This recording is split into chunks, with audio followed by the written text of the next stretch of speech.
मैं आमागढ़ फोर्ट हूँ। मेरे अंदर मीणा राजाओं का इतिहास समाया हुआ है। हजारों साल पहले मत्स्य प्रदेश पर मीणा राजाओं का साम्राज्य रहा है। मेरे आंचल में कई युद्ध लड़े गए हैं। मेरे कुल के राजा और सैनिक जाबाज लड़ाका हुआ करते थे। आमने सामने की लड़ाई में इनका कोई सानी नहीं था। मेरे अंदर मीणाओं के आराध्य भगवान शिव के प्राचीन मंदिर का अंश है, तो बाहर की तरफ शक्ति की देवी माता रानी का मंदिर भी है। मीणाओं के वंशज आज भी शुभ कार्य इनकी पूजा और आराधना के साथ ही करते हैं। मीणा समाज का झंडा आज भी बुलंद है और मेरी आन बान और शान का प्रतीक है। हमारी रिसर्च टीम द्वारा ऐतिहासिक आमागढ़ फोर्ट और मीणा साम्राज्य के इतिहास के विभिन्न पहलुओं पर गहन अध्ययन कर यह वीडियो तैयार किया गया है। इसे अंत तक जरूर देखें। राम राम दोस्त, हम जब भी आमागढ़ फोर्ट की बात करते हैं तो यह मीणा साम्राज्य का एक सतत हस्ताक्षर प्रस्तुत करता है। मीणा साम्राज्य के इतिहास की बहुत सी बातें आज भी आमागढ़ के गर्भ में समाई हुई है। 10वीं शताब्दी के पश्चात यहाँ कछवाहों का शासन रहा। इसी दौरान भारत पर मुस्लिम आक्रांताओं के लगातार आक्रमण होते रहे हैं, जिस कारणवश इतिहासकारों ने मीणा साम्राज्य के इतिहास पर ज्यादा ध्यान नहीं दिया। मीणा साम्राज्य के इतिहास के बहुत से पन्ने आज भी आमागढ़ फोर्ट की दरख्तों के जर्रे जर्रे में अपने वजूद का एहसास दिलाते हैं। मध्यकालीन युग में बहुत सारी लड़ाइयां लड़ी और बहादुरी के साथ उन युद्धों में विजय हासिल की। ये किला आज भी जीवंत है, मौजूद है। कहते हैं धरती और प्रकृति के मूल निवासी के रूप में मीणा आदिवासी सदियों से जाने जाते रहे हैं। विशेषकर जल, जंगल और जमीन पर 10वीं शताब्दी तक मीणा राजाओं का शासन रहा है। इनका मूल संदर्भ पूर्वी एवं दक्षिणी राजस्थान से जुड़ा रहा है। समय समय पर यह अन्य राज्यों में भी पलायन कर गए। इतिहासकारों का मानना है कि प्राचीन काल से लेकर 10वीं शताब्दी तक इनके साम्राज्य का स्वर्णिम काल रहा है। मीणा आदिवासी सीधे, सरल, बलशाली और मेहनती कौम के रूप में जाने जाते हैं। कभी आमागढ़ फोर्ट मीणा राज की विशाल सैनिक छावनी हुआ करती थी। राजा और प्रजा भगवान शिव के बड़े उपासक थे। इसी तरीके से एक बड़ा साम्राज्य हमारे यहाँ मीणाओं का नाहन में हुआ करता था, जिसकी एक कहावत आज भी प्रचलित है। 52 कोट 56 दरवाजा, मीणा मर्द नाहन का राजा।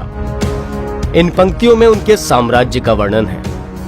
इनका रहन सहन कबीला शैली से प्रभावित था, इसीलिए अलग अलग कबीलों के अलग अलग मीणा शासक कहलाए। अगर हम राजस्थान के नजरिए से मीणा साम्राज्य की बात करें तो मीणाओं के सैकड़ों वंश हैं। अगर वर्तमान की बात करें तो चांदा वंश का कबीला जयपुर जम्वा रामगढ़ के पास, तो सुसावतों का कबीला आमेर में था और नाहन का कबीला दौसा के पास। बूंदी में बूंदा मीणा का कबीला, कोटा में कोटिया भील का कबीला, वहीं रणथंबोर में टाटू गोत्र के मीणाओं का राज था। अलवर करौली के साथ अजमेर, बांसवाड़ा, कुम्मलगढ़ और सवाई माधोपुर में मीणों के कबीले पाए जाते थे।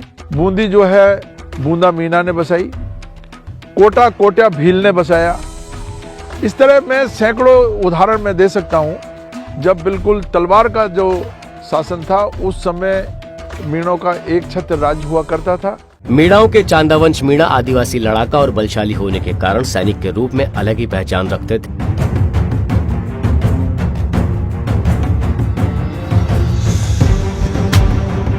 अगर प्राचीन काल की बात करें तो इनका पहनावा अधिकांश चमड़े से बना होता था।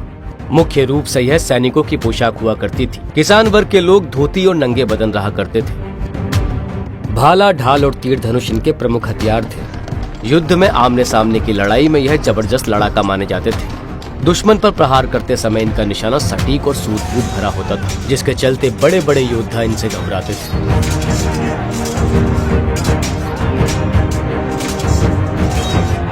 अगर प्राचीन काल के वदंतियों की बात करें तो मत्स्य राज विराट से लेकर मीणा राजा मोरध्वज तक और श्री कृष्ण से अर्जुन की वार्तालाप का प्रसंग भी दौसा के पास मोरागढ़ में बताया जाता है। राजा मोरध्वज के 2800 साल बाद इसी वंश में 300 ईसा पूर्व राजा मोरध्वज की 43वीं पीढ़ी में महान चक्रवर्ती सम्राट अशोक का जन्म इसी मोरागढ़ की धरती पर होना बताया जाता है। कुछ किंवदंतियों की माने तो महान सम्राट अशोक मोरागढ़ मीणा राजा के पुत्र थे, जिन्हें पाटलिपुत्र पटना लाया गया था। अशोक की माता मोरा माता, जिनके नाम पर मंदिर आज भी मोरागढ़ में स्थित होना बताते हैं। कुछ इतिहास के जानकारों का तो यह भी मानना है कि 2600 साल पहले 600 ईसा पूर्व जैन बौद्ध काल में यहाँ के मीणाओं ने जैन बौद्ध धर्म को अंगीकार कर लिया था और इस क्षेत्र के मीणा व्यापार करने लगे।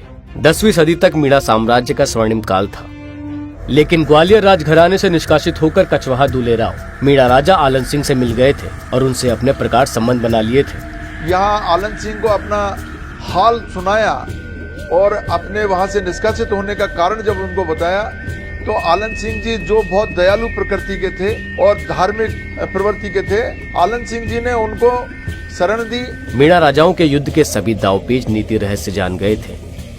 मीणा राजा और उनके सैनिक जब अपने पूर्वजों को तर्पण कर रहे थे, कहते हैं तर्पण करते समय मीणा शासक शस्त्रहीन होकर अपने पूर्वजों को तर्पण करते हैं। उसी समय दुलाराव ने आक्रमण कर दिया।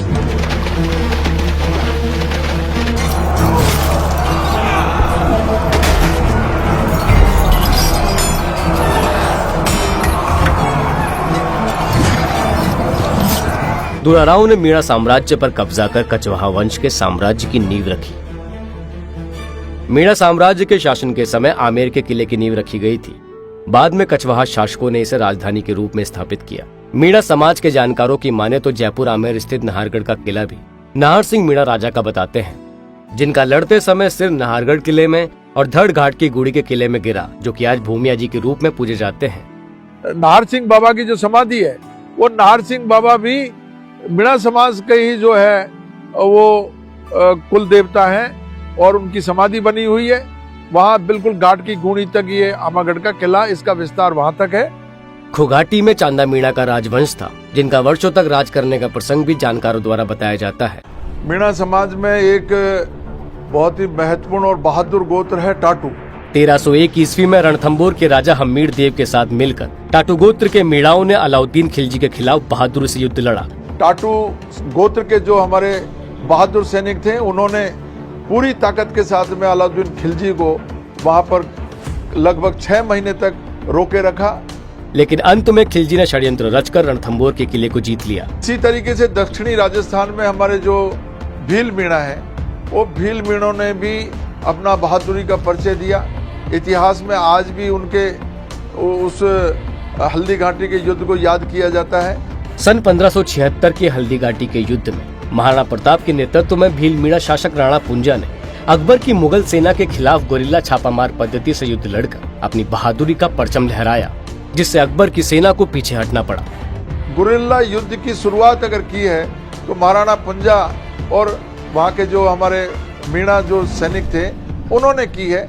अंग्रेज इतिहासकार कर्नल जेम्स टॉड की माने तो उन्होंने लिखा है कि जैन बौद्ध साहित्य में मीणा राजाओं का उल्लेख मिलता है। इनकी किताबों में इनकी शौर्य की गाथाएं भी देखी जा सकती हैं। इनकी संस्कृति की बात करें तो इनकी शौर्य की गाथाएं दंगल के रूप में महिला और पुरुष के बीच में मीणा समाज में खेल पद दंगल के रूप में प्रचलित है। लाल सोट के पद दंगल की एक विशेष पहचान है। पदों के माध्यम से मीणा आज भी उस इतिहास की जो कहानियां हैं उसको दोहरा करके आज भी उनको पुनर्जीवित करते हैं। मीणा समाज की विशालता 32 तड़ और 5200 पत्र की है।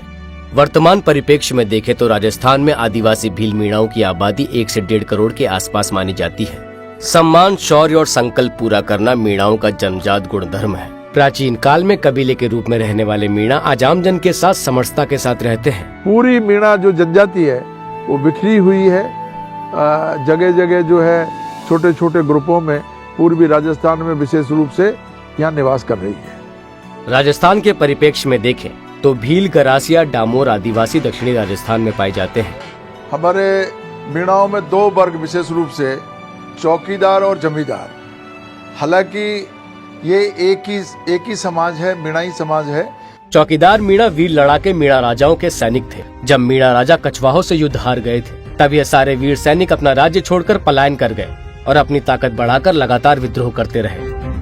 आखिर में राजपूत शासकों ने इनसे समझौता करके और इनको राजस्व का 1/4 हिस्सा देना तय किया।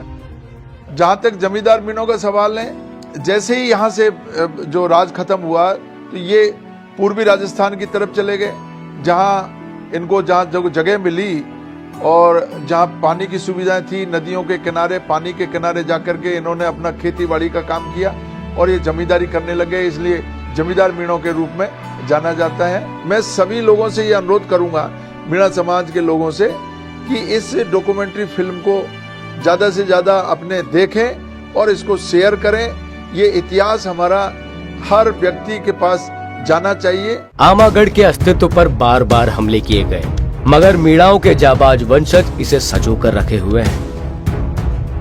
आदिवासी मीणा समाज की ये महान विभूतियां, जिन्होंने आजादी की लड़ाई से लेकर समाज में अंधविश्वास और कुरीतियों के खिलाफ जीवन पर्यंत संघर्ष किया। मीणा समाज को आरक्षण दिलाने में इनके योगदान को इतिहास के पन्नों में स्वर्णिम अक्षरों में लिखा जाएगा।